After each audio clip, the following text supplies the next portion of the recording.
Welcome back to the next big thing here at Wisdom Tree. I am Chris Gannatti, Global Head of Research, and I am excited because for the first time today we are able to bring on Sam Rines. Sam Rines is a jack of all trades within our research team. He's contributing to a lot of different areas in models, in investment allocation, in some of our different committees. So it's been fascinating to work with them. It feels like I've worked with them for at least 5 years, but I know it's substantially less than that. And Sam, I'm curious to kind of get us started. So for people wondering, our main topic and focus of today is sort of going to be geopolitics, defense-related companies. But I would love to hear, Sam, a bit about your background and a bit about, why. I mean, you're wearing a defense-oriented shirt there for those looking on YouTube. So it's clear you have a connection to the space beyond just, reading some articles. Would love to hear a bit more about that to get us started. Sure. So my background really started in hedge funds, long only equity management, in kind of that side of the investment realm.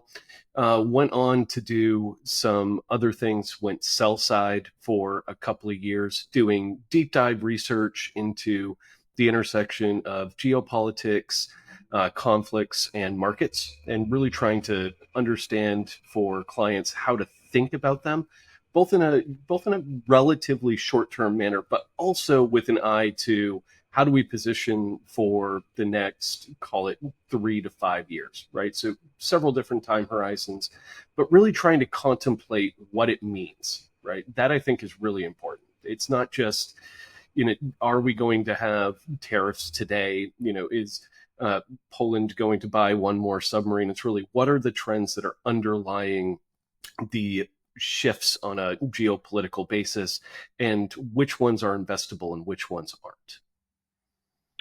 So Sam, and looking at everything that's going on, and to just level set the discussion for context, it's February 27th as we do this recording. So just whenever the recording comes out, it's almost like an AI model. We know everything we can up to February 27th, but if stuff is happening in that in-between period and you're just wondering why didn't they talk about this or that, that could be the reason. So as we sit on February 27th, 2025, there's a lot going on, but I would love for you to focus, Sam, on what you're seeing in terms of the Russia-Ukraine conflict and how Trump, roughly 5 weeks into his new administration, is inserting himself into that discussion, possibly changing how we think about geopolitical alliances between, say, Europe and the U.S. There's a lot to unpack there. Yeah. I guess where to start would be one thing, but I do think it's worth kind of laying out the broader picture of when you look at Russia, Ukraine, and what that really means for call it markets, geopolitics, etc. It's probably one of the most important things over the next 12 months. It's not something that's going to be just a flash in the pan type deal, right? The negotiation of the end of that conflict is incredibly important, right? That has knock-on effects to energy prices in Europe. It has knock-on effects to the way that the US is viewed by its European allies. And for me, when you consider the way that the Trump administration is approaching Russia, Ukraine, it's very similar to the way, but kind of in a little bit of a reverse, to the way the U.S. approached the first Cold War, right? The first Cold War really began as a Russia and China alliance of, call it communist powers at the time. When it was the USSR and the early years of the PRC, they were really, call it teammates. And the U.S. really had to go in and figure out how to pry them apart, right? The U.S. did not want to have both Russia and China on the same team. That was going to be a much different type of Cold War conflict than the one that we remember, which was predominantly the USSR, not really China after the 1970s Nixon moment, going to China and opening it up. That really pried the two apart and began to allow the U.S. to concentrate on the USSR and to a certain degree kind of ignore what was going on with the PRC. We just kind of focused on the USSR, moved away from Asia.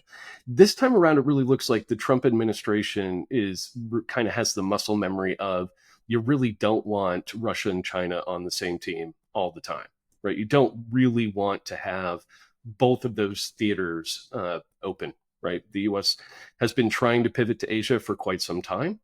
And it really looks like that's what the Trump administration is trying to do. It's saying, we would much rather throw tariffs on China and have China be the one that we focus on going forward. We think that is the strategic adversary over time.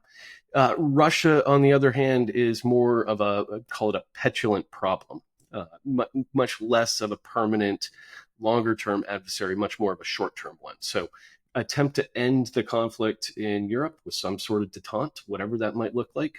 Minerals deal appears to be at least in the works, if not likely, probably by the time this video comes out. And then you have call it the potential for some trading of territory. Ukraine has the Kursk region that they can kind of toss up, and Russia can, have some of the probably some of the Donbass given back to Ukraine, or at least write the lines somewhat closer to the original ones than before, right? Crimea is probably going to stay Russia, etc. So there's a number of ways that this can actually get done, and it does look like it's going to get done, whether or not the European Union is at the table or not. The U.S. has historically negotiated a lot of ends to conflicts, and this is no different.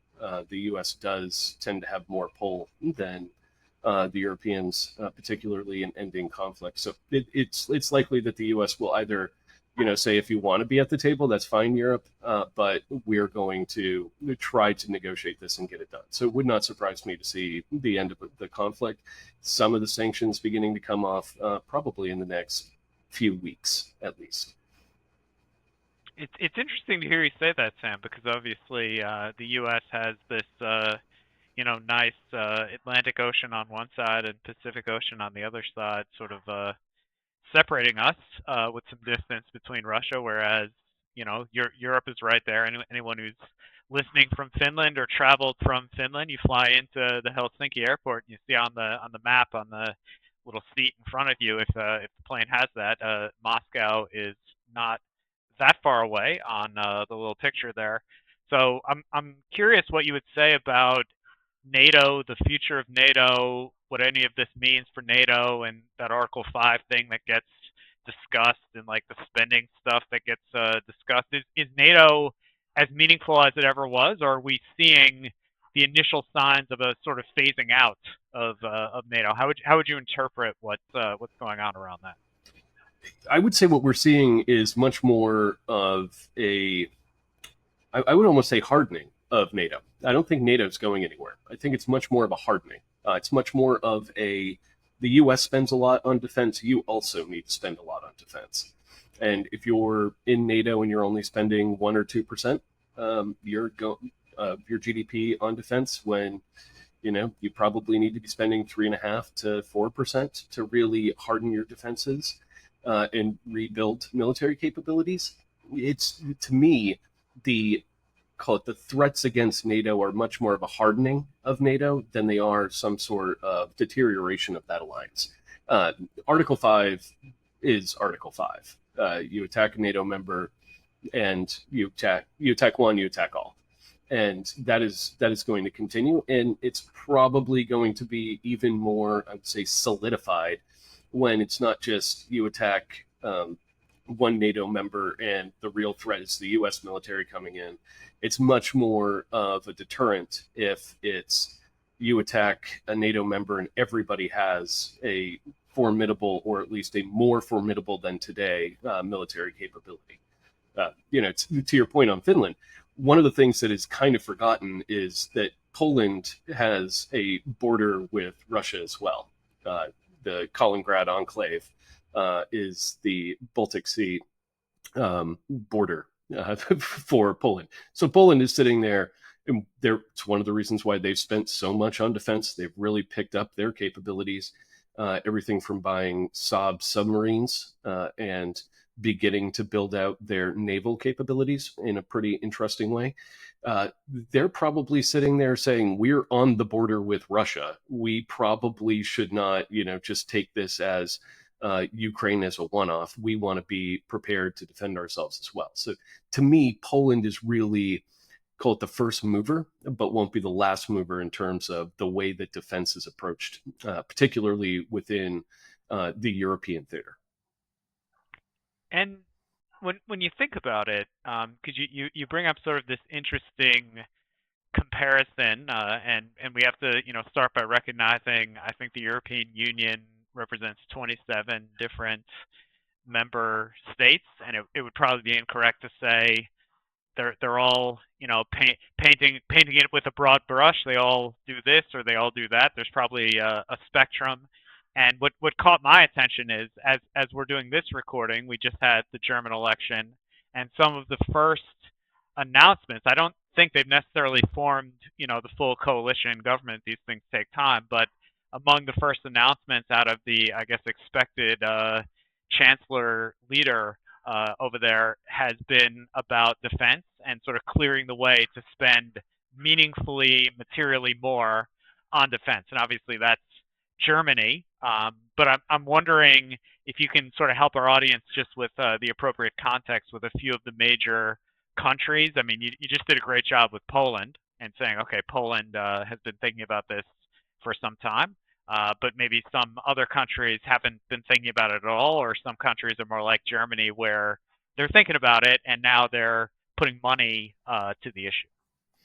Yeah, so you've got Germany, and the debt brake. To me, being able to lift that, right, lifting the debt brake, which is basically like uh, a fiscal monitor for Germany, by lifting that in order to spend more on defense, it's a signal that Germany is going to spend. They're going to spend in a meaningful way. Of all the European countries, Germany has by far the most fiscal room. So it will be interesting to see precisely how much they spend and precisely what they spend it on. I think that's really the intriguing part that we haven't seen, because you haven't seen the procurement orders come through from Western Europe in a meaningful way yet. But what they buy, what are they upgrading? Right? Does Germany, really concentrate on Air Force? Do they concentrate on Army? What exactly are they going to build out? There's some call it rumblings that places like Italy actually has a pretty intriguing defense industry in and of itself. Some pretty innovative companies doing some pretty interesting things.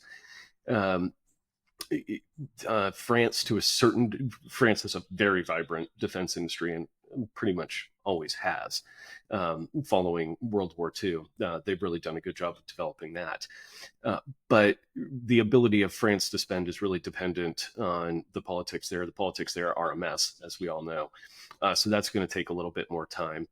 The UK, today, like you said, it's the 27th, we're recording. Keir Starmer is meeting with Trump and likely to talk a lot about defense spending. Trump is very happy with the increase in UK defense spending. The UK and the US are very, very close when it comes to both being military allies, but also economic allies. So that's likely to be a part of the conversation today and likely carry over through the weekend. But generally, it's really hard to find a country in Europe that at least isn't talking about it, right? Particularly the ones that can have big budgets. The big budget buyers would be Germany first, maybe France second, but Italy right there as well. So those two could have very significant purchases. But even Greece, and Greece has actually increased its defense spending quite meaningfully, partly, I would say, due to longer term conflicts with other NATO members like Turkey, for example.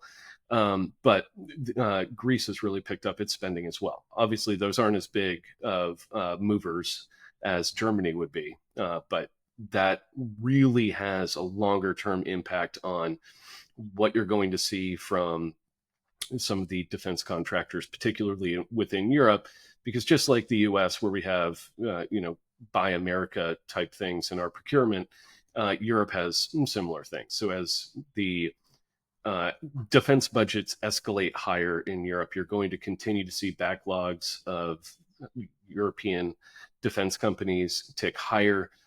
You're going to continue to see some of the backlogs that and bottlenecks that we've seen across other supply chains begin to maybe become more problematic simply because you can't deliver all the defense equipment that's wanted in a timely manner. It's going to take time to build it. There's a number of underlying trends, particularly in the larger countries, that could be quite meaningful for a long time. Right? These aren't like 1 year type spends. These are 3, 5 decade long type spending trends. And Sam, something that I think makes sense to spend a little bit of time on, um, and what I love in working with you and speaking with you is you have this. You've already heard it in this conversation. You're talking a bit about the Cold War. You're talking a bit about the history. The reason a lot of countries do certain things, you can usually look back in history and get at least a majority of the answer, if not in some cases the whole answer. But you think about like what it meant to go to war at these sort of various times in history. And it used to be that people would, line up in an orderly way on the battlefield. You're putting the powder in the musket, you're taking the time to aim, or you've got your bow and arrow. We've seen those movies, we've seen those shows, and you're, waiting for the guy to say fire and, shooting the stuff over. So over time, you've seen warfare evolve and what we mean when we say warfare evolve. And now you have these, I don't know if you'd call them memes or different things where you have this, small drone with maybe some explosives on it. And you have, the example of, okay, if I'm going to take that out, I need to shoot a missile, which costs $2 million. And so the drone could cost a few $100s, the missile can cost like $2 million. And you're kind of sitting there saying, well, that equation doesn't work. And so you sort of think, Sam, where are we today? Because you alluded to this idea of procurement orders and seeing what it is that they buy. But what does it mean today when you think, okay, these countries are going to buy more defense stuff? Are we going to see drone swarms? Are we going to see, the most high-tech aircraft that we've ever seen? Something in between? How can you help us with the appropriate context here as we sit in 2025? Ooh, I think the conflict in Ukraine, the when Russia invaded, there was this idea that we were going to almost have like a testing of the equipment that really hadn't seen the light of day yet, and to a large extent we have seen that. You saw drones play a much larger role in the theater than most people anticipated. And you saw a lot of the drones that are being built on open source software to fly them. And you have computer, basically computer kids sitting in the US going, if you change this code, if you tweak this a little bit, you can fly it further and faster. Or, if you do this, then you don't have to have you can just program in where you want it to go, and then it doesn't have to communicate anywhere, and it makes it harder to take down. So a lot of it has actually been open source, incredibly asymmetric. And to your point on how much it costs to knock down some of these drones, it was very asymmetric very early in terms of the cost of building a drone that was lethal, loitering munitions, whatever you would like to call them. That it was very, very cheap to make them. They were very, very effective. And when you can spend $300 or $400 and basically incapacitate a tank, that is a very serious thing. So I do think that the Western world, to a large extent, kind of woke up and said, "This is probably the future of warfare. How do we think about it?" And a lot of that is both drone procurement, drone swarms, but also how do you defend against them? Right? What kind of electronic warfare can you create that would be effective in taking out a drone swarm, for instance, right?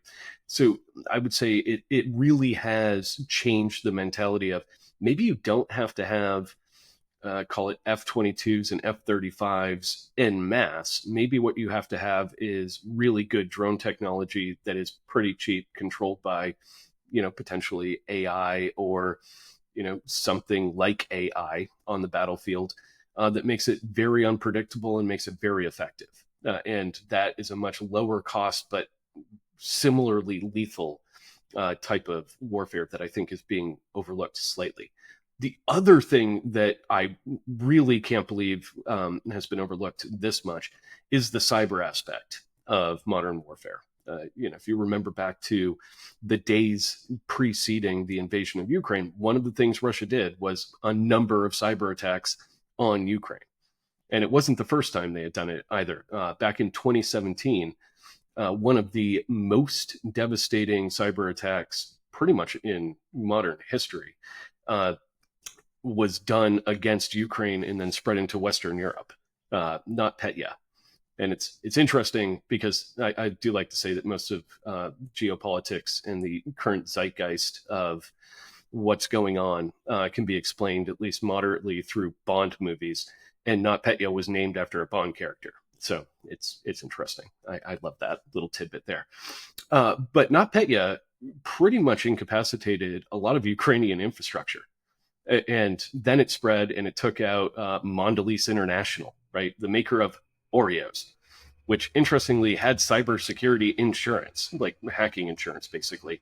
And because it was a state actor, because it was ruled that Russia was the actor behind it and it was an act of war, they didn't get paid out on their insurance, which is interesting. So state actors on creating cyber issues, actually, it doesn't count when it comes to cyber insurance, which is a little interesting side note there. But when that attack happened, it was devastating. It even blew back into Russia a little bit, into some of their systems, like the Rosneft, for instance, was shut down, the state-owned energy company. So to me, it's a lot about drones. It's a lot about this: how do you make effective, relatively cheap weapon systems that are incredibly effective, even against pretty modern technology. And how do you defend and against potentially a cyber attack that could be that devastating? I mean, it took a long time for some of these companies to recover from the NotPetya attack, and it's not as though we're less connected than we were in 2017. So I think a lot of these things are underlying trends. And to be frank, I don't think that the European governments are oblivious to it.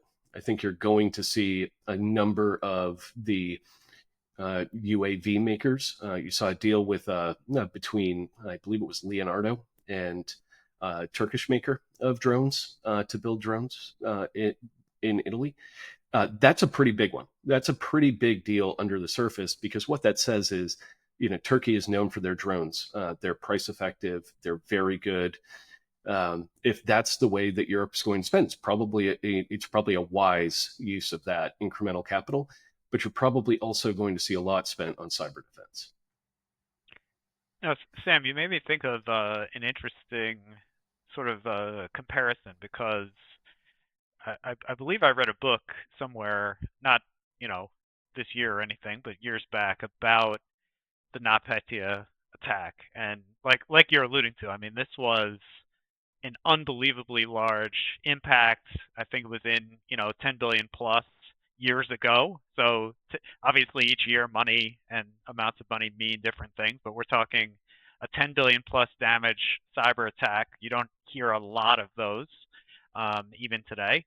And the spread, I mean, certain companies, I think it might have been Maersk, was saved because one guy in Kenya maybe hadn't connected his computer to the internet. At least that's a story that was getting told in the book. So they were able to kind of refresh a lot of systems from there. But you that bit of history, which is not that long ago, and then you look at cyber, and we at Wisdom Tree talk a lot about cyber. We have cyber strategies. We were talking about cyber in the context of the Russia-Ukraine conflict from the very beginning. And you step back and you say, relative to NotPetya, Russia was not able to get anything to that scale past, say, the Ukrainian cyber defense. And there were these sort of anecdotal stories of various Western cyber companies, which I think for either no charge or very little fee came in of their own volition to help defend various critical systems in Ukraine, and you would see Microsoft here or there and various other companies publicizing those efforts. And you step back and you say, what was different?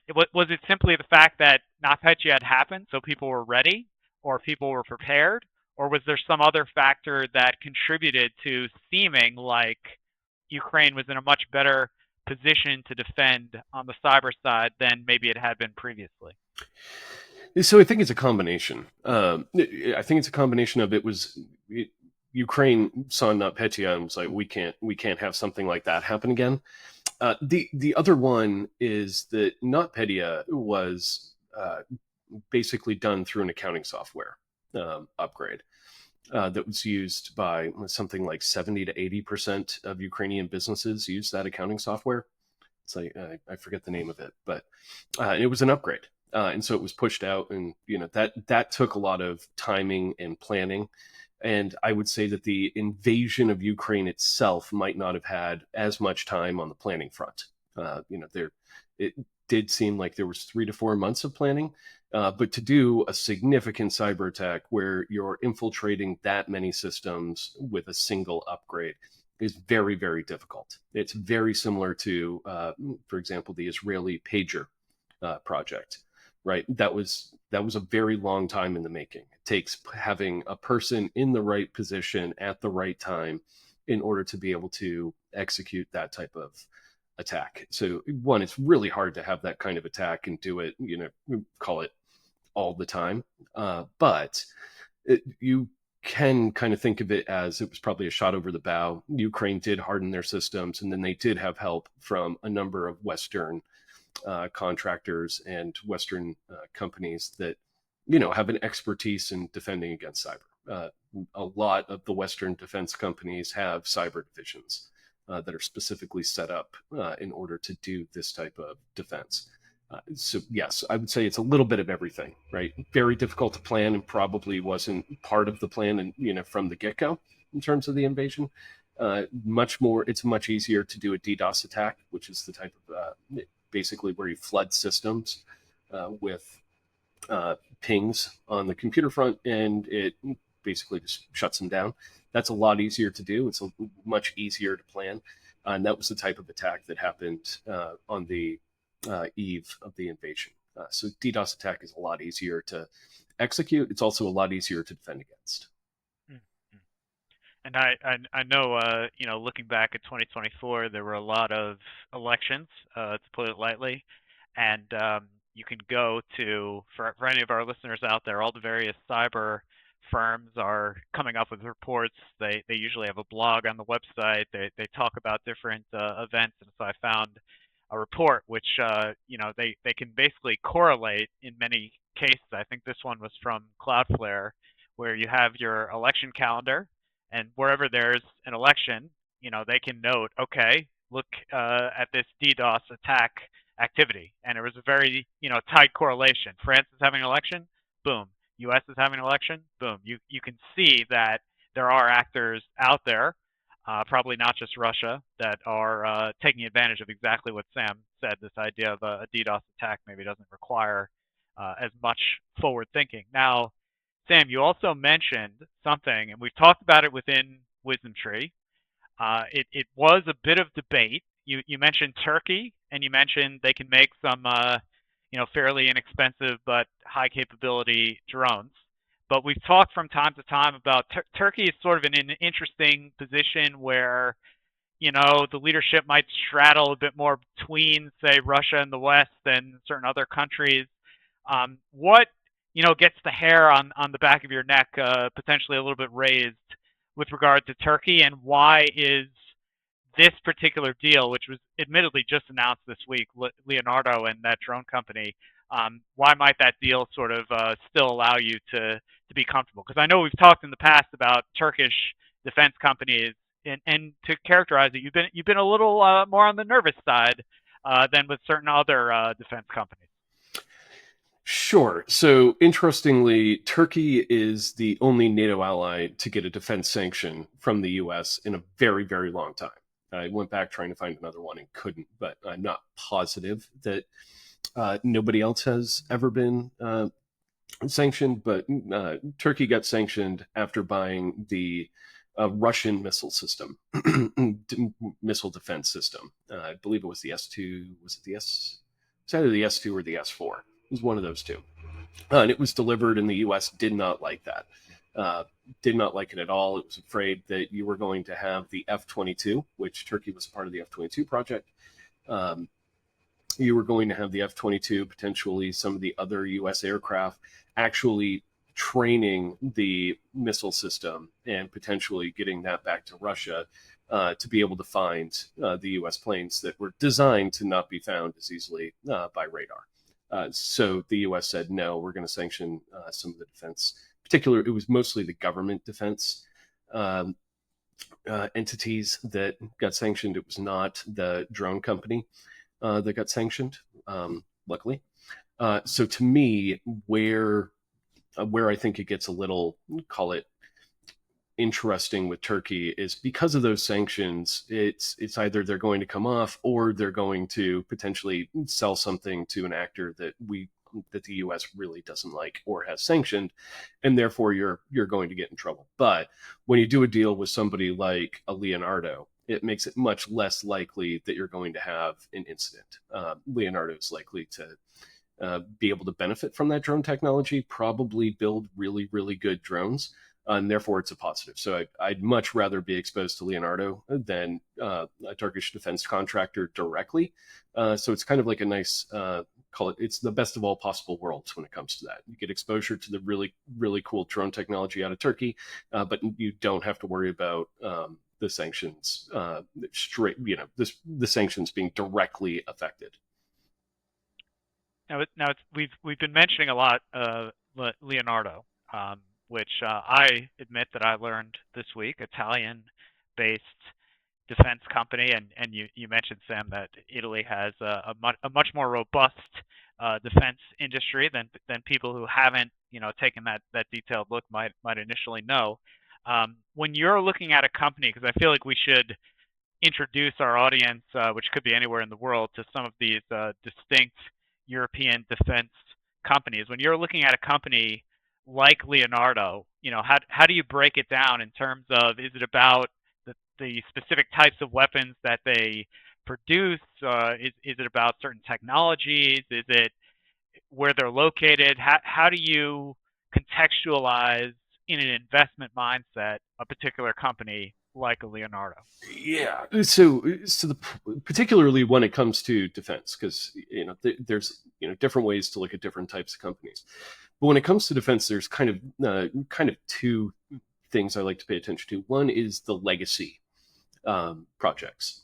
How much of a company's outlook and company's current revenue, earnings, etc., is driven by things that are big, bulky, expensive, and take a lot of time, right? And procurement is probably going to shift away from over the next 3 to 5 years.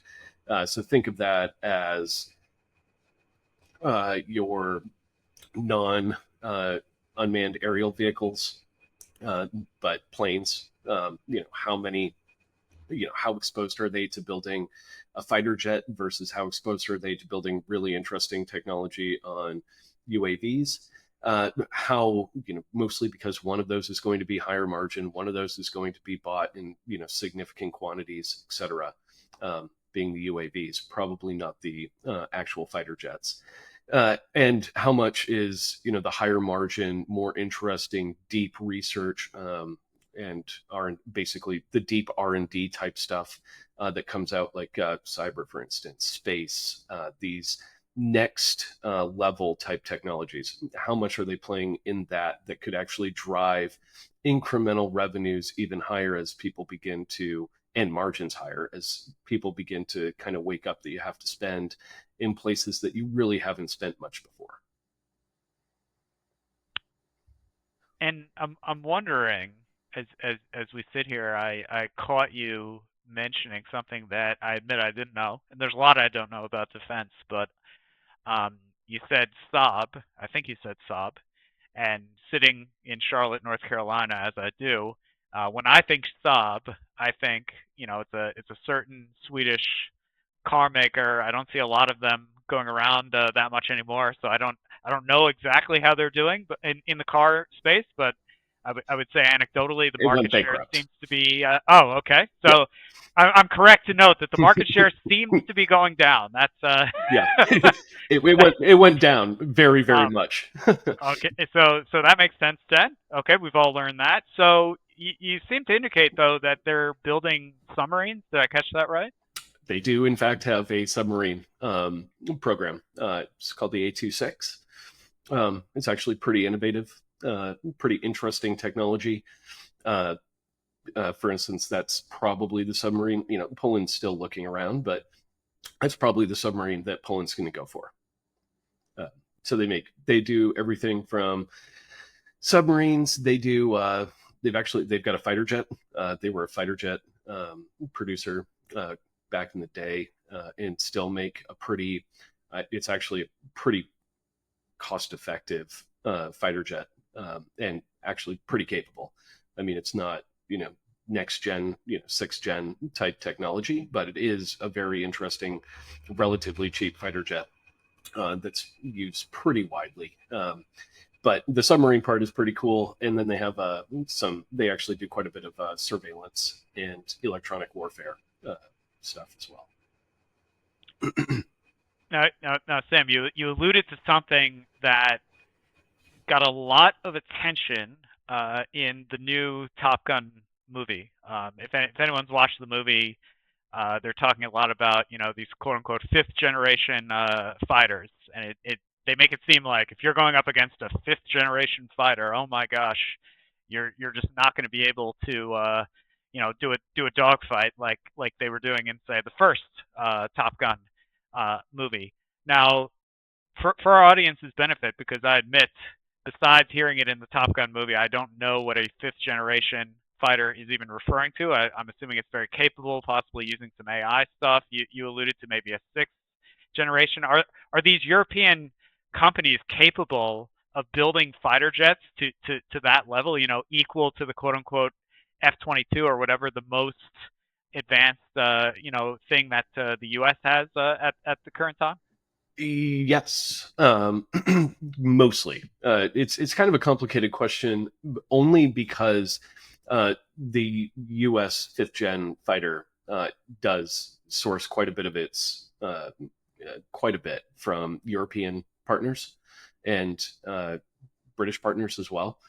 So a lot of the plane is U.S. based. The F-22 is a U.S. fighter jet, but a significant amount of the plane is actually not produced in the U.S. It's imported from places like France, places like Germany.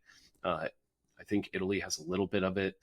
The UK has a little bit of it.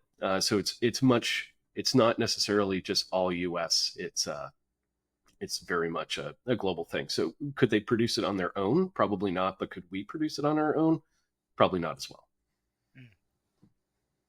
So it's a lot more interconnected. You made me think for a second there about we spend a lot of time in the geopolitical world talking about the chip industry, and when you dig into the chip industry, and some of our listeners might be familiar, and we may have talked in the past about a company like ASML, and in some ways ASML is building a machine that is, I don't know how you would measure complexity on a spectrum, but let's say the machine is at least as complex as the most complex fighter jet, and it sounds when you dig into it, it sounds similar to what Sam literally just said. This part is coming from this country over here because it's the only company that can build a mirror flat enough to actually reflect the laser. This company actually builds the laser. It's the only laser powerful enough to do what needs to be done. And you sort of see that it's not just a U.S. thing or a European thing. It's actually a global thing. And what you just described, Sam, in terms of fighter jets, and I'm curious if most weapons are like that in the sort of hyper technical world in which we live in 2025. We think of it as the U.S. is spending on this, the U.S. is making this, but in reality, you dig under the hood and you find actually this percentage of the parts are coming from here and there and sort of everywhere amongst these different allied nations. Yes, and the last part of what you said is critical to understanding it. It's all about the allies. Mm. So it is not as though the U.S. is sourcing part of the F-22 Raptor from China. That's not happening. Yes. It's very much, who are the NATO allies? It's mostly NATO, to be clear, and by mostly NATO, it's all NATO allies that are typically involved in the construction of that type of product. What makes it interesting is there's some stuff, right? Call it critical inputs that very very call it the rare earth side, right? The basic materials. Some of that is actually sourced from China, right? The supply chain does, with most things, somehow makes its way back to China at some point. Most of the refining capacity in the world for rare earths is in China. It's not that the rare earths are there, it's that the refining capacity for rare earths are there. So people actually dig up rare earths, ship them over to China, get them refined, and then export them. So it is, at a fundamental level, there is some exposure to China, but most of the U.S. equipment and call it NATO equipment, is made within NATO countries. Interestingly, there's really not a whole lot that you can point to that can be made purely domestically within the U.S. without some sort of sourcing elsewhere. You could make an argument that the smaller missiles, maybe, right? Rocket, we do have a number of startups in the U.S. that are working on rocket fuel, which is the solid propellant for, the air defense systems like Iron Dome. That actually takes a lot of time to make.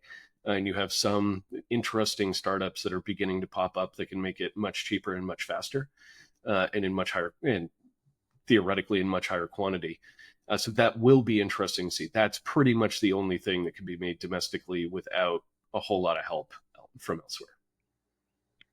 You made me think of something, Sam. If we think of the companies that would sort of comprise European defense companies, and you then think of what's going on or seems to be going on in the U.S., and you imagine a version of it might, because none of these developed markets just have money lying around in an inexhaustible way. So everybody is sort of saying, okay, we're spending an awful lot, we've got an awful lot of debt, that may be a problem at some point in the future. How do we maybe cut costs in different ways? And you alluded to this idea of you have these bigger, older companies that might be exposed to these bigger, crucial projects, but they take a really long time. They cost a lot.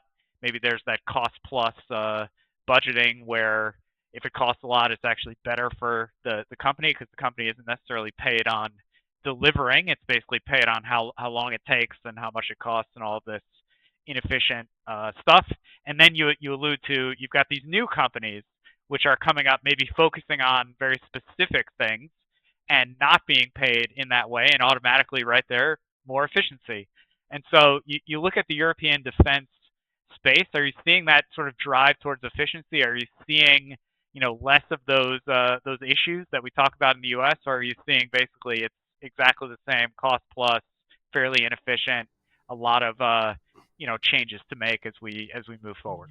This is where I think it actually gets really intriguing, particularly when it comes to European defense, simply because you haven't had that much spending on defense in previous years. You don't have as much legacy, right? So, you do have, you have a company like Airbus that makes planes. We all know Airbus, right? Major competitor to Boeing, makes a beautiful plane, etc. There's some like that have, a significant amount of military aircraft type exposure. But because you haven't had the amount of consistent defense spending in Europe that you have had in the US, for example, you don't have as much legacy, right? You have a very significant incentive, particularly at the moment, to be incredibly efficient and deliver really good product, right? It's the first time you've really seen defense budgets going up. So if you want to go ahead and win in the next, in this, what I would call the defense super cycle, if you want to win in the defense super cycle, you have to have really, really cost effective, innovative products that are going to both benefit the government you're selling to, but also benefit your bottom line.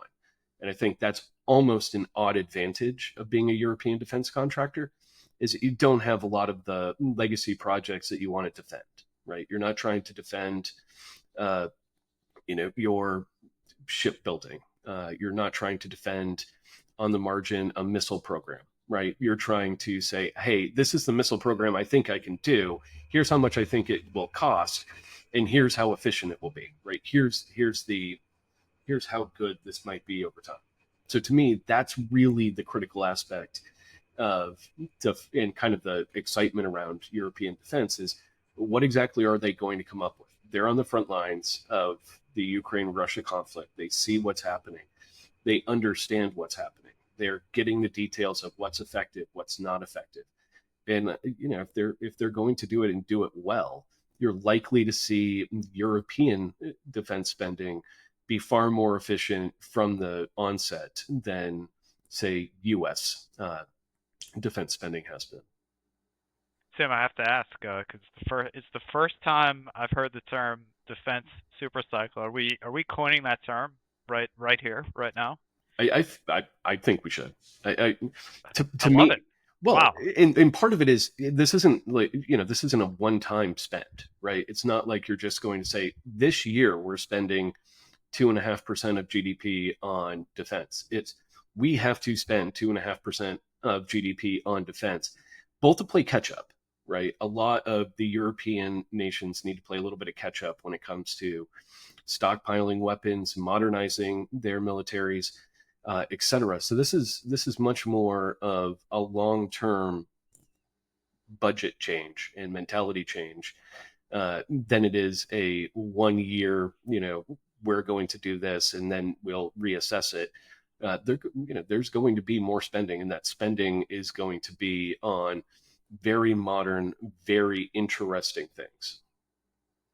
Speaking of interesting things, you said the word space at one point earlier, and during the Russia-Ukraine conflict, space got at least some attention because we were talking about Elon Musk's constellation of SpaceX satellites that were in a position to provide access and communications and a network that otherwise may not have been there, may not have been possible. What are some of the things that intersect the idea of space, which admittedly we see it in our thematics universe, and I, for one, am always scratching my head saying, since SpaceX, one of the largest private companies I think ever, is still a private company, I don't necessarily know like what company would you even invest in if you're focusing on space, and yet you do hear it here and there within the defense context. So I'd love to learn a bit more from you, Sam. What's going on in space as it relates to defense?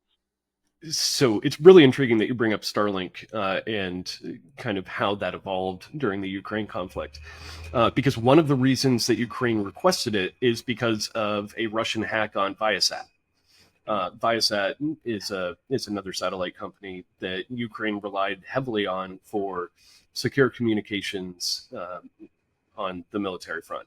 So that was one of the I think it was like the 25th of February.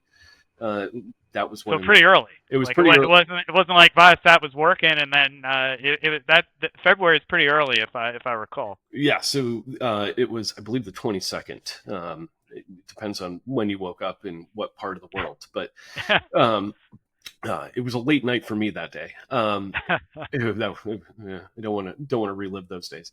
But they hacked the satellite and shut it down. Right, that was a big problem for Ukrainian communications. Didn't last forever, but it was problematic. A lot of modems, basically what allows you to use that communication, was destroyed by that hack. So it was problematic. It was a pretty big deal. The interesting part about Starlink is you can think of it as a singular secure connection, right? It is a satellite beaming to a very specific hub that then gives you Wi-Fi and secure communications. It is much, much more difficult to hack than more traditional older systems.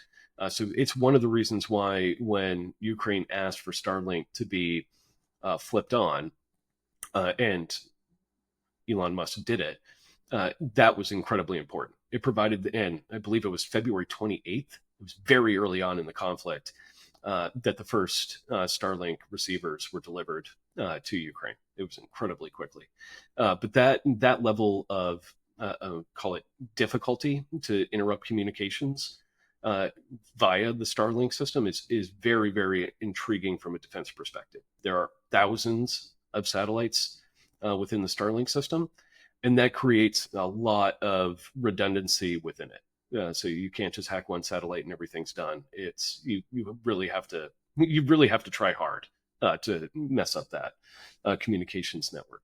But that was incredibly important, and I don't think space is going anywhere anytime soon in terms of just how important it is. Right, whether it's communications. I mean, you saw Verizon and I believe it was Amazon teaming up to do something with satellite space and communications. So there's a lot going on, and it's only going to continue. It seems too like because of how it's set up, it's if you were depending on one satellite, you see it in movies, the idea that a country, sends one missile, hits one satellite, that's it. But if you've got 1,000 satellites, what you learn is many countries don't have either the accuracy or 1,000 missiles or both to try to go against that. So this idea of redundancy is one of the things I'm admittedly coming away with in this conversation, whether it's the redundancy of all these different drones or UAVs or other systems. Redundancy could be a key word of the future as we move through this defense supercycle. Oh yeah, it's worth kind of thinking about just how much we've heard about GPS jamming, and whether it was the Israeli Hamas conflict, whether it's Ukraine Russia, there's a lot of GPS jamming that goes on. And again, I'm going to refer to a Bond movie because Bond predicts pretty much everything if you pay attention. Tomorrow Never Dies, where part of the entirety of the film is a media mogul basically stealing the code to a GPS satellite and trying to start a war between the US and China. Um, it's a really interesting kind of dynamic where you can see just how powerful some of these systems actually are, right? If you confuse GPS, you can cause a lot of problems very, very quickly, right? You can make, me being based in Houston, you can all of a sudden have the GPS telling me I'm in Austin. That is a really, really difficult thing to overcome if you don't have redundancy, right? If you don't have something else to rely on, it makes it very difficult for everything from, call it soldiers on the ground to make it from point A to point B. Makes it very difficult for munitions to find their targets. So you do have to have that type of redundancy, and it's going to continue to be a place that you want to look. It's interesting, Sam, how you've mentioned a few of these Bond movies. I was listening to, and anyone in our audience, if you go to the Sean Ryan podcast, you can hear directly for a little more than 3 hours from Palmer Luckey. The reason I mentioned Palmer Luckey is if you're following defense these days, he's the founder of Anduril, and you can't look at defense without hearing about Anduril. And he said something interesting. He said all the ideas that you see him coming up with for these different kinds of systems, he's likely read about in science fiction or seen in movies. He was talking about the Star Wars example where in that movie, you basically had a bunch of autonomous entities. And if you hit the control unit, which I think was up in space, suddenly the autonomous entities couldn't do anything anymore. And Sam, you alluded to it, this idea that the systems themselves, maybe, depending on how they're set up and everything, you put the control in each individual system, not in a centralized unit. And suddenly now there's no longer that single point of failure as and we haven't really led into any AI discussion, but I do imagine there's a convergence of AI and defense as well as we look at this. Yeah, the interesting thing about AI in defense is it's really hard to get a read on what's going on with AI in defense. Most of that is going to be, behind closed doors, right? You're going to get the good stuff always is. Yeah, you're going to get it, and it's going to be a while before we actually see it. That's the other kicker is, we know that there's a lot going on with AI defense, and we're going to get some interesting mock-ups and those weird videos that are almost comical in terms of, look, this vehicle's talking to that vehicle and it sees this on the ground. Okay. Like, it's far more complicated than that. It's really difficult to have AI recognize who's an ally, who's a foe, what's dangerous, what isn't, where to go, how to do it, make it so it's very difficult or impossible to get hacked. There's a number of things that make it a little more difficult than I think is commonly realized. But Anduril, for instance, has made significant strides that they've talked about publicly in terms of AI operable systems. That's really, I think, part of the kicker here is AI operable systems will be powerful, right? That allows for unmanned aerial vehicles to not necessarily be droned by, be driven on the ground by individuals. Right? All of a sudden, you don't necessarily need to have military personnel overseeing what the drone's doing and where it's going, right? All you have to do is have an individual tell the drone what the mission is and have the AI take it from there. That's kind of the dream. As far as I know, we're not there yet, but who knows with Anduril? They seem to always be coming out with the coolest stuff. So Sam, I think we've unfortunately run out of time because I know you and I could sit here for the rest of the day, but our accord with our audience is roughly a 60-minute or so discussion each and every time. So first of all, I want to thank you on behalf of myself, on behalf of our audience for coming to talk about this topic. I think we're going to have to come back because, look, one of the things we'll see is how much headlines, how much attention, how much more information we get on this defense super cycle. If you're doing a recording on February 27th, 2025, it seems obvious because there's new headlines almost every single day addressing this or that, whether it's different companies, different countries, new government policies. You're really getting the full gamut, and it'll be interesting to see, do you continue to get that for months or possibly years? And we'll have to keep coming back to analyze it. So before we go, I do need to say the following to clarify. The views and opinions expressed in this podcast are those of Wisdom Tree. Sam and I are both Wisdom Tree employees and are subject to change. Anything we present in this podcast is not intended to be relied upon as a forecast, research, nor as investment or tax advice. The information and opinions expressed in this podcast are not a recommendation, offer, or solicitation to buy or sell any securities, and reliance upon them is at the sole discretion of the listener. Please remember, past performance is no indication of future results. And so with that, I want to wish everyone a great day, and we'll look forward to putting up our next episode. We're committing to do a lot of these this year. Hopefully you like them, and please leave us feedback and rating anytime. Take care.